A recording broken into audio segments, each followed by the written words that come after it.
With what? Okay, we're on. Okay.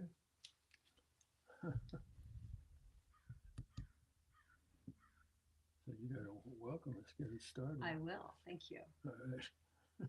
Thanks for. It's good to have a dad that tells you what to Good to have a daughter who tells you what to do. do. So we had a technical issue. So we're actually, fortunately, we're in the same geographic place right now. So we're sitting right next to each other. This is not superimposed or green screened or anything like that. Um, and it Hmm. looks like, let's see, if anybody is out there, we would love to hear where you are. Put a little message in the chat. This is Shamanic Sundays.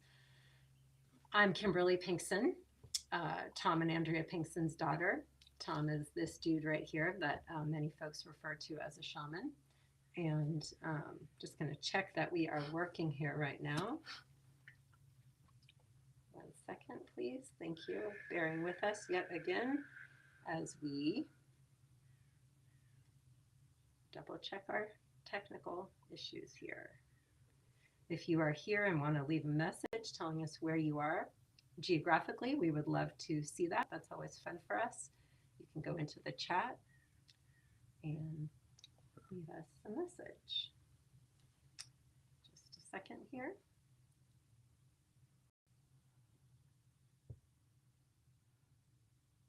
Of course, my Facebook is not opening right now, which is very weird. Coyote at work. Coyote at work. And hey, Sunday, Shamanic Sundays, while we're waiting for the techno stuff, we get an opportunity to just be still, let go of having to do anything or make anything happen, and just Take a deep breath. consciously, with Here we awareness, are. Yep. be breathed. Be breathed. We are being breathed. Okay, I think we're going live.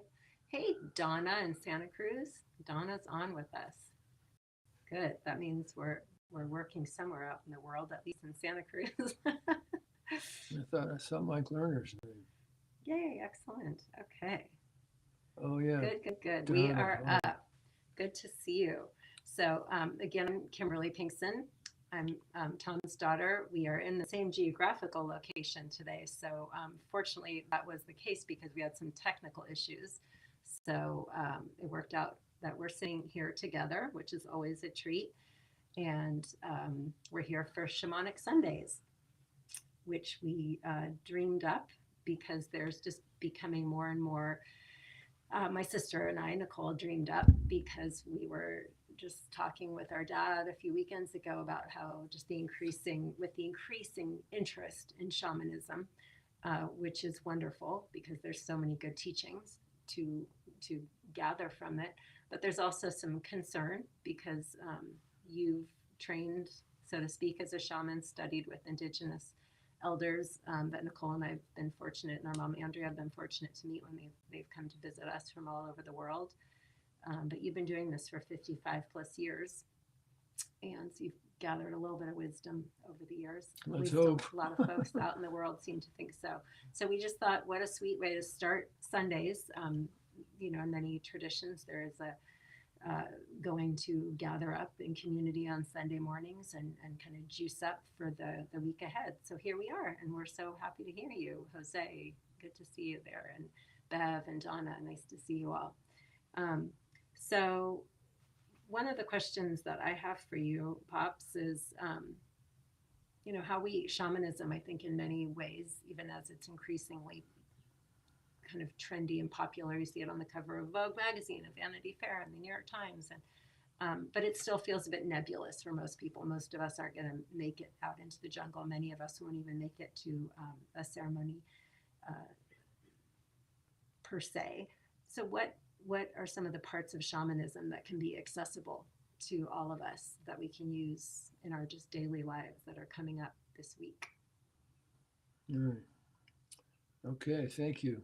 And before responding to that, I just want to say thank you, Great Spirit, for bringing us together here in this way, and for Kimberly and Nicole in the other room doing the techno work. And it was their idea to do this. I'm just showing up and trying to follow their way. So I'm grateful for daughters and working on some wonderful coffee drink that Andy made for me.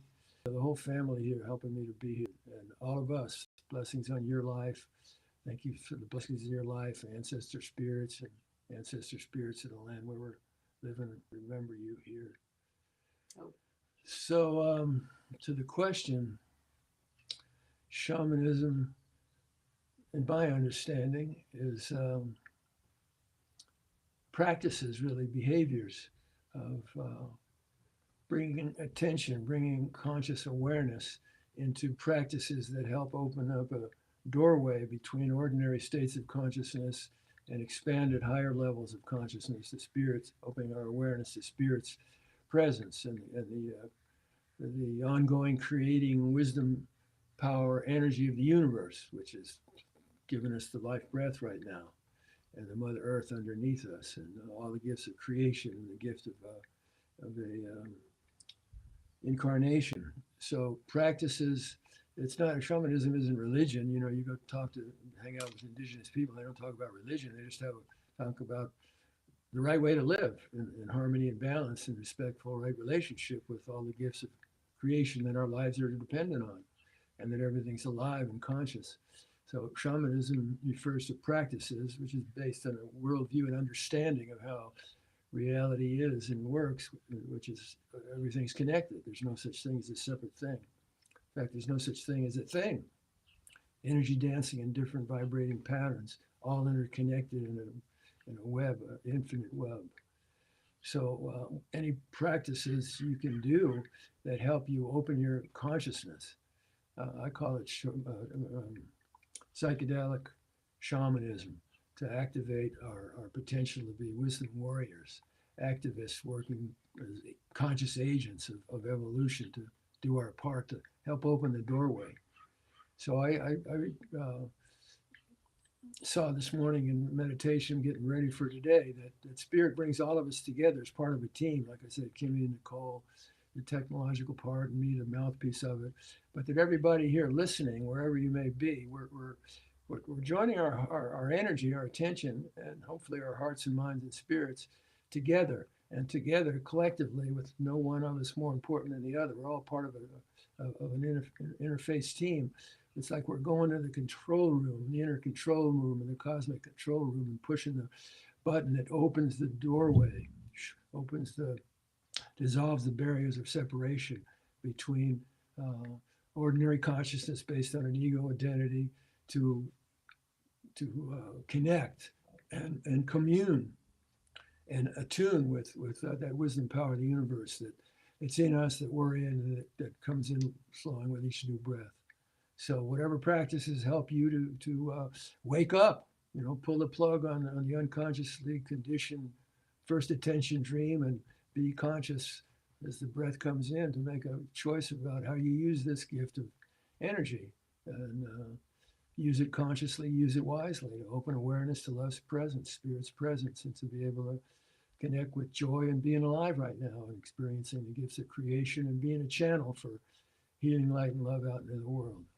Okay, that's a start. Okay. Hey, That's great. Thank you so much. And we've got a couple more people have joined us here this morning.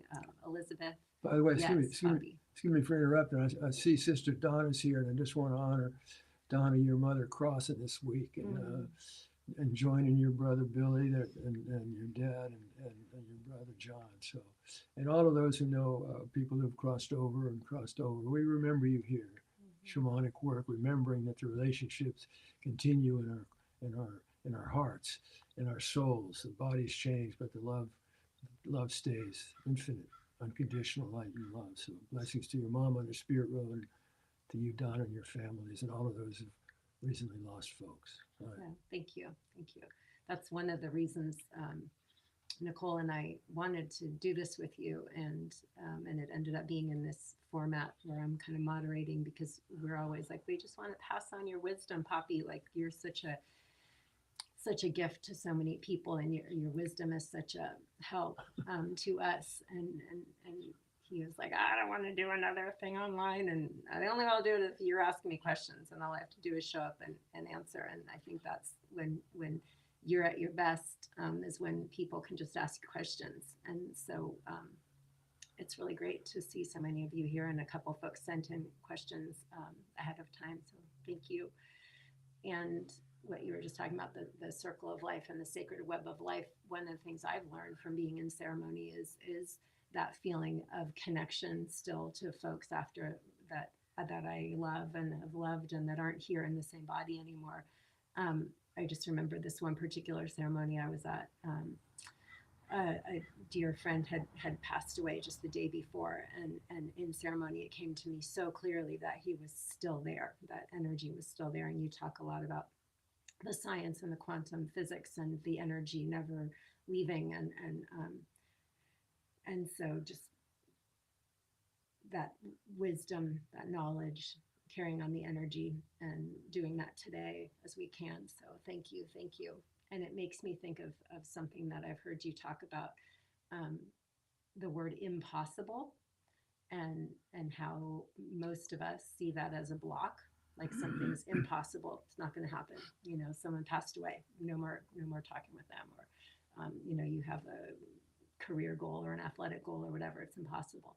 And you say there's another way of looking at the word impossible. And when we think about all of the things in the world, climate change, depression among young people and anxiety, it's just heartbreaking. And so could you talk a little bit about another way of looking at impossible from a shamanic perspective? Well, you pick up the quote, what is it? Quotation, not quotation, comma, apostrophe. You pick up an apostrophe and you put it after impossible, impossible, impossible. And you put that apostrophe right after the M. And then it kind of condenses to I'm possible. I am possible. So to me, in over half a century of shamanic journey work, opening the Nairika and accessing the creative wisdom power of the universe, that power is infinite. Infinite. It's infinite, infinite, infinite. We live in a field of infinite quantum foam, or a quantum field where there's no thing, there's just energy particles popping in and out of existence and manifesting from that no thing, the universe we live in. And so the truth is that anything's possible if we open up to the creative wisdom power of the universe. Anything's possible. And look what it does. It manifests a universe. It maintains a universe. And in fact, there's many different theories that have yet to be proven one way or another, except by shamans making the journeys to know it's true. But physicists haven't been able to prove, but conjecture that there's more than one universe, and there might even be infinite amount of universes. So this mysterious creative wisdom power and universe is able to manifest beyond what we can even imagine. And we're part of that, and we have access to that, and it's in us. And so whatever challenge we look at, such as transforming all the rotten, corrupt systems that we have in this Western Eurocentric culture to meet our needs that serve profit, to feed on consumerism, which is like a metastatic cancer, that we have to more and the greed. All of those systems, whenever you look at them, the healthcare system, the legal, quote unquote, legal system, the educational system, the criminal justice system, whatever system you look at, the plug needs to be pulled on it, and needs to be, if we want to survive, we need to create ways of meeting our needs, we collectively, humanity, in a way that's in harmony and balance with the way Mother Nature works. Barry Commoner, a long time ago when I was doing my doctoral work in the mid-70s, Barry Commoner's biologist, 4 laws of nature, basically 4 laws about the way the universe works. Number 1, there's no such thing as a separate thing. And number 2, for every action, there's a reaction. And number 3, what the hell is number 3? Well, I wanted to interrupt anyways. Maybe it'll come back to you if I interrupt for a second. Well, wait a minute. The last one was nature bats last.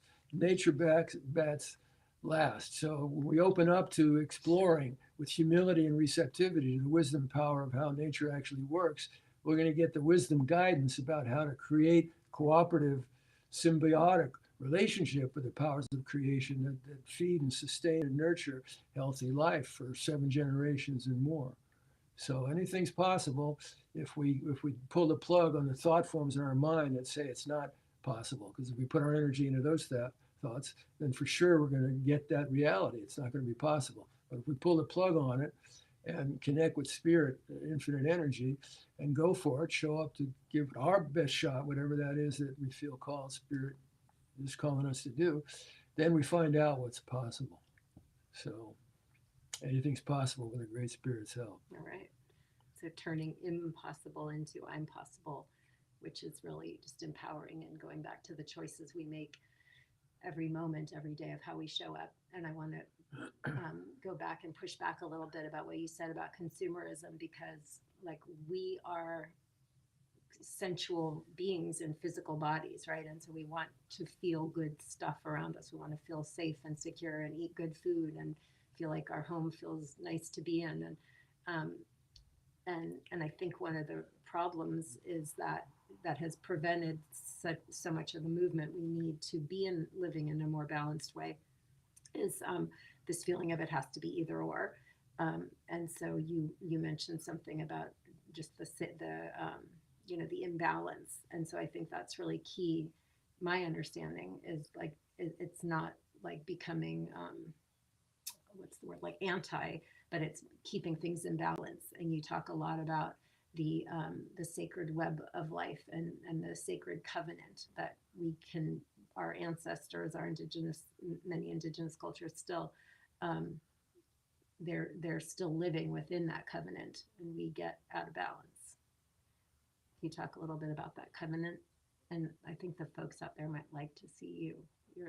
I know you go in your head, but I don't know. I'm looking at you. I'm here. I'm here. Sometimes I close my eyes because I can see better with my eyes closed. Like Lame Deer, the Lakota Uchasa Wakan, medicine man, holy man, said you need to learn how to see with our eyes closed. True. So, so what was your question again? Say just about the sacred covenant of life. Oh, right. Okay. What that means. So the all indigenous people, and we're all have indigenous roots, and we go back far enough. We're all sitting around the fire at night and singing the songs and prayers and doing the rites of passage work for the next generations and honoring the ancestors. We all go back far enough to wherever we come from, and of course, ultimately, we came out of Great Mother Africa.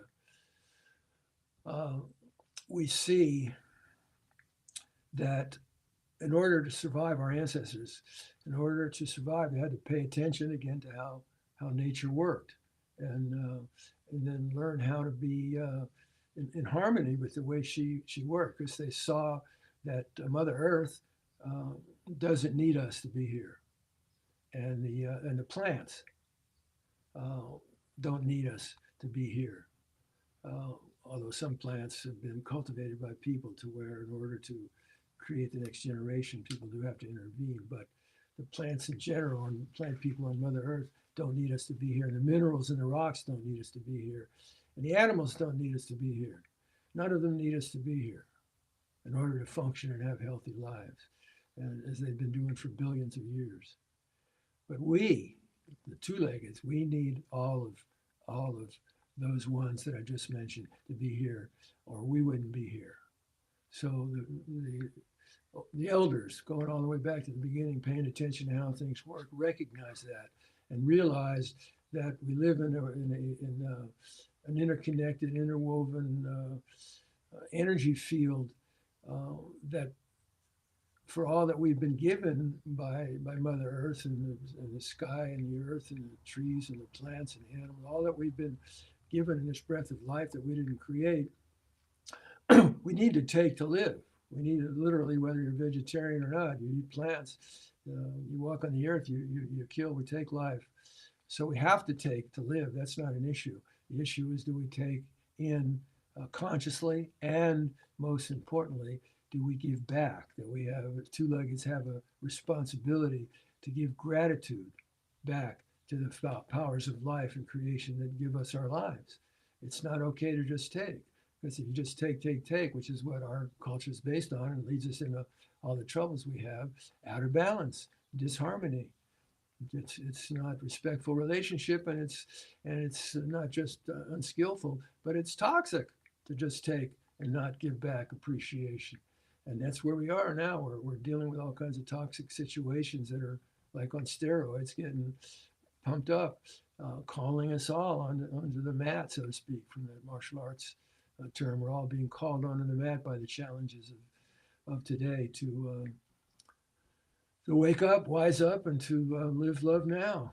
And the sacred covenant refers to those obligations, responsibilities we have for all that we take to give back. You take in some water, give the first drop to Mother Earth. Before you take in food, give thanks to the powers of creation, because it took a whole universe to create that food you're going to eat. And the breath of life, as I said before, we didn't create it. So if we're conscious for each breath that comes in, thank you, Great Spirit, Creator, whatever name you want to call, Father, Mother, God, Goddess, Joe Schmo, Billy Poobah, whatever, the creative wisdom, power. Thank you for this breath of life. Thank you for the gifts of creation, and thank you, angels of protection, what I call the angels of protection that have brought us this far, and may they grow stronger for all of us, our families, and in the world for the healing of the sacred hoop. The sacred covenant is waking up, remembering how we're all interrelated, we're all interconnected. And so we're all part of the same cosmic family of life. We're all related, all our relations. So, sorry, you good? Yeah, I'm good. Okay. Well, I'm me, so I gotta work with it. So speaking of all our relations, one of our questions that one of our relatives here sent in was, how do you help and empathize with a person without getting sucked into their situation, and like helping keep your healthy distance from the emotional roller coasters of those around you, oftentimes those you love? So. Yeah, well, that's a great question. Let me just drop in here and see what comes through in response to that. You always have really good stories to tell that teach us, I think. So if anything comes to mind. She just pushes me. My daughters just push me right and left. No mercy, no place to hide. So let me just listen here for a moment. See what comes through. That's the excitement, adventure, and curiosity of opening to the mystery and see what the mystery wants to bring through. Well, in response to the question, the first thing that comes through is the awareness of how emotions, feelings are energy states. They're manifestations of energy. They're waves of energy, and they're based on the feelings that we're experiencing are triggered by stimuli that as human beings with cerebral cortex, we have experiences. Our animal body has experiences, and then with the cerebral cortex, we create a story. We create a story about what's happening. We're meaning makers. We make meaning out of that story. And when I'm experiencing anxiety or fear, or depression, or negativity, or tightness, or whatever, all human feelings, then to me, it's like a wake-up call. Number one, I'm not experiencing those states. I'm not having a good time. I'm not enjoying being alive in the moment.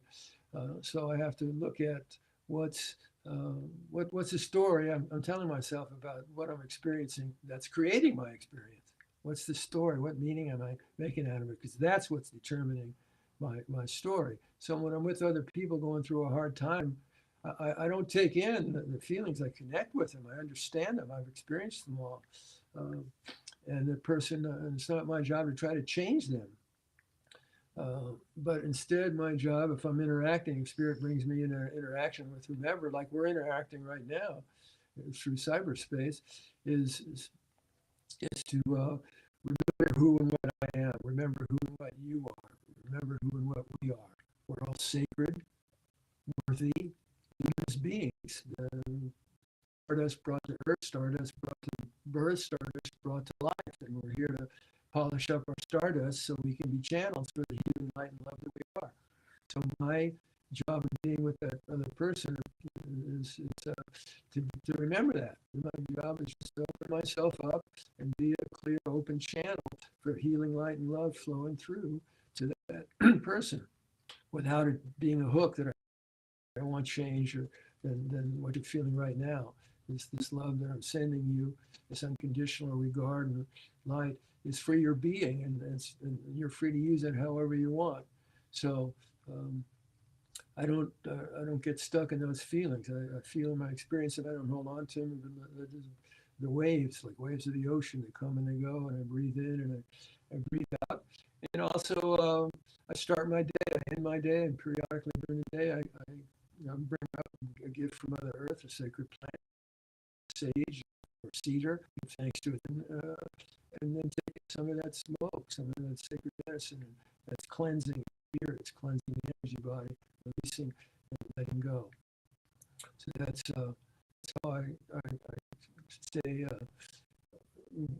with people in really hard situations. Like for over 30 years, I worked at the Center for Attitudinal Healing, some of people with illness. And Spirit would call me into the kids' home and the hospitals and be with us through really horrendous situations. These poor innocent boys go through just horrible stuff. And the only way I could be with those kids and keep my heart open, because they don't need more of my pain and suffering, fear, anxiety on top of what they're going through. What they need is what Spirit brought me here to do, and be a channel for healing light and love and peace flowing into them to help them work with what they were working with. So the deeper the difficulty or challenging situation the child was in, and the feelings it was bringing up, the deeper I'd have to drop in. And I'd have to drop in underneath all of that to the place of inner peace inside of myself. It's always there as a gift of grace. It's like in the center of the cyclone, there's always that totally peaceful, still place. And that's true in us also. As the storms rage of emotional, mental chaos or fear, anxiety, whatever it might be, dropping down, not resisting, not judging, not trying to make go away or be different, just dropping down underneath it, like those of you scuba diving, when you have the weight belt around you and it's time to descend, you let the air out of your the vest that you're wearing that's full of air, and you just slowly start dropping down, down, down until you hit the bottom there. And with the oxygen tank on, and I can just sit there at the bottom and enjoy the beauty of the underwater Mother Ocean creation. And there's peace, deep inner peace. It's always there, never leaves. I can leave it by the stories I'm telling myself in my mind about what I'm experiencing. But then the potential with the feeling the suffering that I'm creating for myself through that story, that's the stimulus opportunity to wake up, wake up, wake up, rise up, pull the plug on the unconsciously conditioned first attention dream. Be present for the next breath flowing in to weave a new experience of being alive in the moment, opening awareness to love, to spirit, and being a channel for it. All right. Hope that helps. Helps me. That's good. That's that's kind of related to there's some comments in the chat around being overwhelmed with negative energy, and I think that I'll just speak for me, and then it tied in with a question. There's as you become more aware of all the like suffering in the world, that can be so overwhelming. Yeah. And so you know and like we know now, like so many of our systems are collapsing, and so there's the question of well, backing up Timothy Leary, what did he say? Turn on, tune in, drop out. um, and you say wake up, wise up, live love now. So it's interesting because they're both kind of in response to challenging times around us. um, but there's a question here about like with that waking up and the wising up, how, like, and the kind of trying to live love now, wake up, wise up, live love now. Like, how do we manage that? When more stimuli comes at us. Tomorrow morning we show up at work, or this afternoon we get into it with our roommate or husband or wife, or whatever. What's like one thing that we can take away this week that will help us to remember to live love now? Right now is the only time we've got to experience whatever we want to experience. Right? Sacred now is the only time we can experience whatever we want to experience. There's no guarantee when this breath leaves that there'll be another breath. There's no guarantee. So if there is another breath, hallelujah, there's Thanksgiving, Pumprios, got another opportunity to be alive and co-create with you, Great Spirit, what I want to experience. So, line, asking myself the question, what do I want to experience right now? This is the only time I can experience whatever I want to experience. So, take responsibility. What do I want to experience? Do I want to experience suffering, which I have a right to, and identify totally with ego and its stories and its workings for attachment, for aversion, for self-importance, for taking things personally, for defensive, all based on an ego identity that's in turn based on an illusionary perception of separation. So wake up. That's what the wake up process is about. Wise up, pull the plug on that faulty and that belief in a misconstrued understanding of reality, of separate things. It's all interconnected. It's all one. And the only time you can experience whatever you want to experience is right now. So if you want to experience in the midst of the storms and challenges, inner peace, choose it. You want to experience awareness of love's presence, choose it. I choose to experience inner peace now, feeling joined and connected and one with you, Holy Spirit, and all those who have, who do, who will cross my path, seeing their light, being a love finder and a love giver, and opening my heart to know the sweet honey of the infinite, unconditional light and love that is in all of our hearts through grace. I choose to experience inner peace now, connected with you and all of creation. Gratitude. Thank you for the opportunity to be alive in this moment. Wake up and remember I'm a sacred, worthy, luminous being, and I'm loved. I'm loved by the creative power of the universe. I am love. And love is forgiving and receiving. So wake up, what's up, live love now. Oh, maybe so for all of us. Right? Thank you. Maybe in closing here, I remember when Nicole and I were kids, you would lead us through a lot of visualizations when there were challenging times, and maybe we could all close our eyes or sit in a comfortable position, whatever worked for each of us, and you could lead us through a visualization. I'm remembering one where you would like walk us in a cave that was like lined with jewels and all these opportunities to live love now. Maybe you could just walk us into that as we I think you just started us walking into that cave. It's like Alibaba before the walls of the cave and saying the right words to open access, and the doorway opens. What the Huichos call the Neureka, the cosmic doorway opens to that attunement and connection. Attunement and connection and communion with the bejewels, the treasure chests of jewels, the walls of beautiful shot diamonds and emeralds and pearls and rubies and all of the energy of those sparkling colors and the beauty of it all and the joy of it all, the abundance of it all, opening to the great mystery, the sacred great mystery of life. And the jewels, the real jewels, are the ability to experience the light and love that we are, to experience and nurture the seeds of divinity inside of us. The capacity for tenderness and courage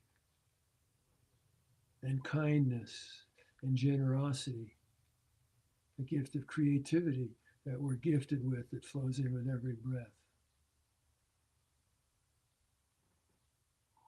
The true jewels of recognizing how we're all connected, how we're all interconnected. And the greatest jewel of all, I think, is taking ownership of the gift that we all have, the potential that we can all realize. In any given moment, we choose. Everything starts with intention, with choice, and what we want to put our attention into believing. We all have the ability to be clean, open channels for Spirit's healing light and love and peace flowing through us, and letting that energy flow into and through all our relations and into the energy field of Mother Earth, helping us move toward, because all our thoughts and feelings make a difference. We all make a difference, helping us move toward that, what scientists tell us, that 25% of the population that opens up to remembering the truth of our interconnectedness and that we are love and our love is forgiving. And we try to, as consistently as we can in our humanness, live from that place.